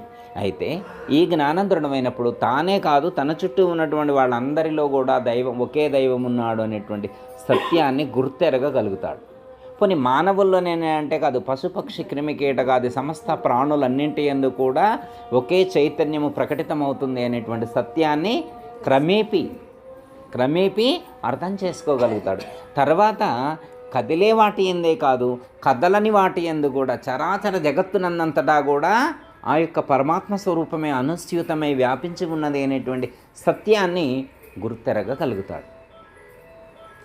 అర్థమైందమ్మా? విష్ణు సహస్రనామాలో పరమాత్మ ఒక పేరు పెట్టారు, విశ్వం అన్నారు. ఎప్పుడైనా మీరు విశ్వం అని దేవుణ్ణి పిలిచారా? మీరు విష్ణువు అని పిలుస్తారు, రాముడు అని పిలుస్తారు, కృష్ణుడు అని పిలుస్తారు. మరి అదేంది భీష్ముడు అలా పిలిచాడు? విష్ణు సహస్రనామాలు చెప్పింది ఎవరు? భీష్ముడే కదా. ఏమని చెప్పాడు? విశ్వం విష్ణుం వషట్కార అని అన్నారు కదా. ఆ పేరు ఎప్పుడైనా మీరు కానీ, మీ తాత కానీ, మీ అమ్మమ్మ కానీ, మీ నాయనమ్మ కానీ, మీ మేనమ్మ కానీ, మేనత్త కానీ ఎవరైనా విశ్వం అనే పేరుతో దేవుడిని పిలిచినట్టు విన్నారా మీరు? విన్నారమ్మా? మనం ఎప్పుడైనా జగత్తు, ఓ జగత్తా, ఓ జగత్తాయన మహని ఎప్పుడైనా అన్నమా? అనలేదు. ఎందుకంటే మనం ఎప్పుడు అలా పిలవట్లేదు. కానీ ఈ విశ్వం మొత్తం కూడా భగవంతుడే నిండి ఉన్నాడు అనేటువంటి సత్యం తెలుసుకోవటం కోసం దేవుడు ఈ విశ్వానికి వేరుగా లేడు, ఈ విశ్వానికి భిన్నంగా లేడు. విశ్వమే ఆయన స్వరూపం, విష్ణువు స్వరూపం ఈ విశ్వం. విష్ణువే విశ్వంగా మారాడు, విష్ణువే విశ్వంగా మారాడు, విష్ణువే విశ్వంగా మారాడు. శివుడే జగత్తుగా మారాడు. అర్థమైందమ్మా? శివుడి కంటే జగత్తు వేరుగా లేదు, విష్ణువు కంటే జగత్తు వేరుగా లేదు. అందుకే విష్ణు అని తర్వాత చెప్పారు. విష్ణోహ వ్యాపకశీలత్వ అన్నారు. అంటే వ్యాపకశీలత్వ అంటే ఈ చరాచర జగత్తునంతటా ఆ యొక్క విష్ణువే వ్యాపించి ఉన్నాడు అనేటువంటి సత్యము బోధపడాలి. ఓకే, అర్థమైంది కమ్మా? ఇప్పుడు ఏమర్థమైంది మనకి? శరీరము లోపలే కాదు, శరీరానికి బయట కూడా ఆ పరమాత్మ అనుస్యూతమై సర్వత్రా వ్యాపించి ఉన్నాడు అనేటువంటి సత్యము మనకి బోధపడుతుంది. ఓకే, సర్వత్రా వ్యాపించి ఉన్నాడు అనేటువంటి సత్యం తెలుసుకోవాలి. ఓకే, సర్వత్రా వ్యాపించి ఉన్నాడు అని తెలుసుకున్నాం కదా. ఓకే, అర్థమైంది. సపోజ్ ఇది అర్థం కావడం కోసం అంటే శరీరాన్ని విడిచిపెట్టినటువంటి ఆత్మ ఇంకో శరీరాన్ని ధరించడం కోసం ట్రావెల్ చేస్తుంది అని చెప్పినప్పుడు మరి ఆత్మ అంతటా ఉన్నప్పుడు మళ్ళీ ఇది ఎక్కడికి వెళ్తుంది అనేటువంటి ప్రశ్న వస్తుంది కదా, రాదా అమ్మ? వస్తుంది కదా. చిన్న ఎగ్జాంపుల్ ఒకటి చెప్పి కంక్లూషన్ తర్వాత అయ్యగారు చెప్తారు. ఎట్లా అంటే సపోజ్ ఉదాహరణకి గాలి సర్వత్రా వ్యాపించి ఉంది అంటే నమ్ముతామా? నమ్ముతాం కదా. ఆత్మ సర్వత్రా వ్యాపించి ఉంది అంటే ఏం కనపట్టలేదు కాబట్టి ఉందేమో, ఓ నమ్మకం ఉందేమో అని అనుకున్నాం. కానీ గాలి విషయంలో ఫుల్ కాన్ఫిడెంట్గా ఉన్నాం. ఎందుకు నమ్ముతాం? ఏమండి గురువుగారు, మేము గాలి సర్వత్రా వ్యాపించి ఉందని మేము నమ్మినట్టు మీకు ఎట్లా తెలుసు అని మీరు అడగొచ్చు. అర్థమైందమ్మా? ఎందుకంటే మీరు వస్తా ఆక్సిజన్ బ్యాగ్స్ తెచ్చుకోలేదు. అర్థమైందా? ఎయిర్ బ్యాగ్స్ తెచ్చుకోలేదు. ఎందుకంటే ఇక్కడ ఉంటుంది అనేటువంటి నమ్మకం. మీరు అమెరికా వెళ్తున్నాను అనుకోండి, ఎయిర్ బ్యాగ్ క్యారీ చేస్తారా? లేదా కలకత్తా వెళ్తున్నారు అని ఎయిర్ బ్యాగ్ క్యారీ చేస్తారా? వాటర్ బాటిల్ తెచ్చుకున్నారు కానీ ఎయిర్ బ్యాగ్ తెచ్చుకోలేదు కదా. బెంగళూరు వెళ్తున్నారు ఏమైనా ఎయిర్ బ్యాగ్ ట్రావెల్ చేస్తారా? క్యారీ చేస్తారా? చేయరు. ఎందుకు? బెంగళూరులో కూడా గాలి ఉంటుంది, కలకత్తాలో కూడా, అమెరికాలో కూడా గాలి. అంటే మోసుకుపోవలసిన అవసరం లేదు, గాలిని మోసుకొని పోవలసినటువంటి అవసరం లేదు. శరీరాన్ని మోసుకొని పోతున్నాం మనం. మోసపోయే శరీరమే అటు ఇటు తిరుగుతుంది తప్ప గాలిని మీరు తీసుకొని వెళ్ళవలసినటువంటి అవసరం లేదు. ఫర్ ఎగ్జాంపుల్, ఇప్పుడు సపోజు మీ మనవడు బెంగళూరు నుంచి 2 బెలూన్స్ పంపించాడు. అక్కడే బాగా ఊది దారం కట్టి ఇక్కడ పంపించిండు. ఎందుకంటే వాళ్ళ తమ్ముడు ఆడుకోవటానికి మీరు 2 బెలూన్స్ పంపించండు. వాళ్ళ తమ్ముడికి ఇచ్చి ఆడుకో అన్నాడు. వాడు పిల్లగాడు జాగ్రత్త తీసుకొచ్చారు. బెంగళూరు నుంచి తెస్తారంట, బెలూన్స్ తెస్తారంటే మామూలు విషయం కాదుగమ్మా. చాలా జాగ్రత్తగా తీసుకొచ్చి వాళ్ళ తమ్ముడికి ఇచ్చారు. వాడు ఆడుకుంటుండు. ఇప్పుడు ఆడుకుంటుంటే వాడు పిల్లగాడు అక్కడ పిన్నీస్ తీసుకుని ఇలా పొడిచిండు. ఒక బెలూన్లో ఉన్నటువంటి గాలి బయటకు వచ్చింది. ఇప్పుడు అది ఊదింది ఎక్కడ? బెంగళూరులో. ఇప్పుడు ఆ గాలి ఊదింది ఎక్కడ? బెంగళూరులో. మరి ఇప్పుడు బెలూన్ ఇట్లా పిన్నిస్తో పొడిచినప్పుడు ఆ గాలి బయటకు వచ్చింది కదా, ఈ వచ్చిన గాలి బెంగళూరు వెళ్ళి కలవాలా, ఇక్కడే కలుస్తుందా? అంటే ఇక్కడ కూడా ఉందా గాలి? అంటే గాలి ట్రాలీ అంటే మనకి ఏమర్థమవుతుంది? అంతటా ఉంది, గాలి అంతటా ఉంది. అర్థమైందమ్మా? ఇక్కడ బెలూన్ పగిలిపోతే ఇక్కడ ఉన్న గాలిలోనే కలుస్తుంది తప్ప మళ్ళీ బెంగళూరు దాకా అది ట్రావెల్ చేయవలసిన అవసరం లేదు.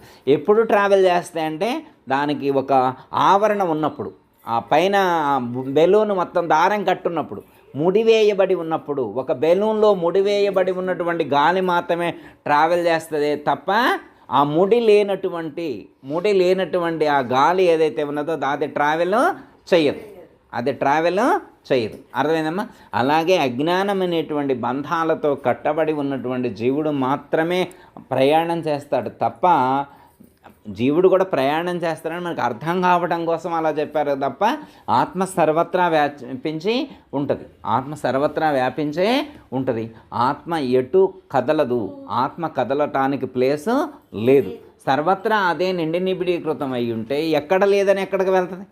ఇప్పుడు మీరు ఎక్కడికి వెళ్తారంటే మీ శరీరం కదలదు తప్ప ఆత్మ ఎటు కదలదు అనేటువంటి సత్యము మనకి బోధపడాలి. చిన్న ఎగ్జాంపుల్ దీనికి ఇంకొకటి చెప్తా, పాతదే కానీ మళ్ళీ ఒకసారి గుర్తు చేస్తాం. ఒక నక్క భూదేవి దగ్గర 100 వరహాలు తీసుకుందట, అప్పు తీసుకుంది. నక్క లక్షణం ఏంటంటే ఎగ్గొట్టడం దాని లక్షణం అన్నమాట. అది చాలా చెప్తారుగా, మోసం చేస్తే అని రకరకాలు చీట్ చేస్తారు అన్నమాట. దాని లక్షణమే అదనమాట, దాని లక్షణమే చీట్ చేయటం అన్నమాట. అయితే ఏమైందంటే ఆ నక్క ఏమనుకుందంటే భూదేవి దగ్గర అప్పు ఎగ్గొట్టాలనుకుంది. నక్క భూదేవి దగ్గర 100 వరహాలు తీసుకొని ఎగ్గొట్టాలనుకుంది. ప్రొద్దుటే లేవంగలోనే పరిగెత్తడం మొదలుపెట్టింది. నక్క భూదేవి అప్పు ఎగ్గొట్టాలని చెప్పి పరిగెత్తడం మొదలుపెట్టింది. ఇప్పుడు ఎంత దూరం పరిగెత్తితే భూమికి అందకుండా వెళ్తుంది? ఇది అది ఉన్నదే భూమి పైన. ఇప్పటి వరకు పరిగెత్తినటువంటి 10 కిలోమీటర్ల వరకు భూమి ఉంది. ఇప్పుడు పరిగెత్తేది కూడా భూమి మీదనే. ఇక ముందు పరిగెత్తబోయేటువంటిది కూడా అది భూమికి తప్ప వేరే పరిగెత్తే ఆప్షన్ దానికి లేదు. అర్థమైందమ్మా? అలాగే జీవుడు కూడా లోపల ఉన్నటువంటి ఆత్మ కూడా అట్లే సర్వత్రా వ్యాపించి ఉన్నది. ఆత్మ కూడా అట్లే సర్వత్రా మనం అనుకోవటం నక్క ఎలా అయితే అనుకుందో నేను ఎస్కేప్ అవుతున్నా, భూమి నుంచి తప్పించుకొని పోతున్నా అన్నట్లు పోవటమే తప్ప, అర్థమైందమ్మా? సర్వత్రా ఆత్మ వ్యాపించి ఉన్నది. ఈ శరీరాన్ని విడిచిపెట్టినటువంటి జీవుడు ఆత్మ ఎటు వెళ్ళదు. వెళ్ళేది జీవుడు, జన్మకొచ్చేది జీవుడు తప్ప ఆత్మ కాదు. అర్థమైందమ్మా? ఈ సత్యం అంటే జీవుడు వస్తాడంటే ఆవరణతో కూడి ఉన్నటువంటి కర్మలతో కూడి ఉన్నటువంటి వాసనలతో కూడి ఉన్నటువంటి ఏ జీవుడైతే ఉన్నాడో జీవుడు మళ్ళీ జన్మకొస్తాడు. మళ్ళీ అనేకమైనటువంటి శరీరాలను ధరించి ఆ కర్మఫల అనుభవాలను పొందుతాడు. ఏ జీవుడైతే ఇలాంటి ఆత్మజ్ఞానాన్ని పొంది ఆ స్థితిలో ఉంటాడో అప్పుడు ఆవరణ తొలగిపోయినప్పుడు, అజ్ఞానం అనేటువంటి ఆవరణ తొలగిపోయినప్పుడు, కర్మఫలాలన్నీ నశించిపోయినప్పుడు మళ్ళీ జన్మకు రావాల్సినటువంటి అవసరం లేదు. తాను సర్వత్రా వ్యాపించి ఉన్నాను అనేటువంటి సత్యము బోధపడుతుంది. తాను సర్వత్రా వ్యాపించి ఉన్నటువంటి చైతన్యము కంటే తాను భిన్నము కాదు అనేటువంటి సత్యము సాధకుడికి అప్పుడు బోధపడుతుంది. ఆ జ్ఞానం మనకు కలిగినప్పుడు ఇంకా మనం చింతించనవసరం అవసరం. అందుకే జ్ఞానికి శోకమోహాలు లేవు అన్నారు. మరణం అంటే భయం లేదు అన్నారు. ఎందుకంటే తాను మరణించేది శరీరమే తప్ప తాను కాదు అనేటువంటి సత్యము దృఢమై ఉంటుంది కాబట్టి అతనికి మరణం అంటే కూడా భయం లేదు అని. మనకి గురుగీత చదివినప్పుడు కూడా సంసార సాగర సముద్ధరణైక మంత్రం అనేటువంటి శ్లోకంలో వందే మహాభయహరం గురురాజ మంత్రం అని చెప్తారు. గురువు ఉపదేశించేటువంటి మంత్ర అనుష్ఠానం వల్ల సాధకుడికి ఎలాంటి జ్ఞానము దృఢమవుతుంది అంటే మహాభయమైనటువంటి మరణం ఏదైతే ఉన్నదో దాన్ని గురించి చింతించడు. ఎందుకు అంటే ఈ ప్రపంచంలో ఉన్న భయాలన్నిటికంటే ఏది పెద్ద భయం? మరణం అంటేనే భయం. మీలాంటి జ్ఞానం అంటే మరణం అంటే ఏముందిలే టేక్ ఇట్ ఈజీ అనుకుంటారు. ఎందుకంటే మనం అందరం కూడా జ్ఞానంలో ఉన్నాం కాబట్టి, నశించేది శరీరమే కాబట్టి ఆత్మ నశించదు అనేటువంటి స్థితిలో ఉన్నారు కాబట్టి మీలాంటి జ్ఞానులు భయపడరు. కానీ సామాన్యుల దగ్గరికి వెళ్ళి అడిగితే వాళ్ళు భయపడరా? వాళ్ళు భయపడతారు. కానీ జ్ఞానికి సామాన్యుడికి ఉన్న డిఫరెన్స్ ఏంటంటే జ్ఞాని భయపడడు, జ్ఞానికి భయం ఉండదు. ఎందుకంటే గురువు చెప్పిన మంత్రాన్ని అనుష్ఠానం చేశాడు, గురువు చెప్పినటువంటి జ్ఞానాన్ని అర్థం చేసుకొని ఆ స్థితిలో ఉన్నాడు కాబట్టి. ఏ స్థితిలో ఉన్నాడు అంటే మరణించేది శరీరమే కానీ ఆత్మ కాదు, నేను కాదు, మరణం శరీరానికే కానీ నాకు కాదు అనేటువంటి జ్ఞానము దృఢమైనప్పుడు ఇంకా చింతించవలసినటువంటి అవసరం లేదు. ఎందుకంటే తనకు జననం లేదు కాబట్టి మరణం కూడా లేదు అనేటువంటి స్థితిలో ఉంటాడు కాబట్టి జ్ఞానికి భయం లేదు, మరణం అనేటువంటి భయం లేదు, సర్వత్రా తానే నిండి ఉన్నాను అనేటువంటి సత్యముతో భాషిస్తూ ఉంటాడు. ఓకే, దయతల సద్గురు ప్రభు మహారాజుకి.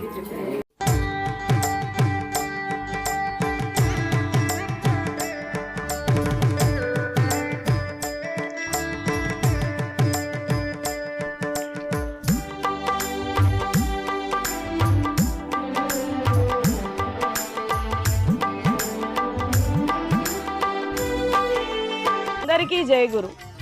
మరిన్ని ఆధ్యాత్మిక రహస్యాల కోసం అచల బోధ, ఆత్మబోధ, భగవద్గీత, అలాగే పండుగల్లో దాగిన అర్థాలు, అంతరార్థాల కోసం మరియు యోగము, ధ్యానము మొదలైన అనేక ఆధ్యాత్మిక తెలుగు ప్రవచనాల కోసం క్రింద ఉన్నటువంటి రెడ్ కలర్ సబ్స్క్రైబ్ బటన్ను క్లిక్ చేయండి.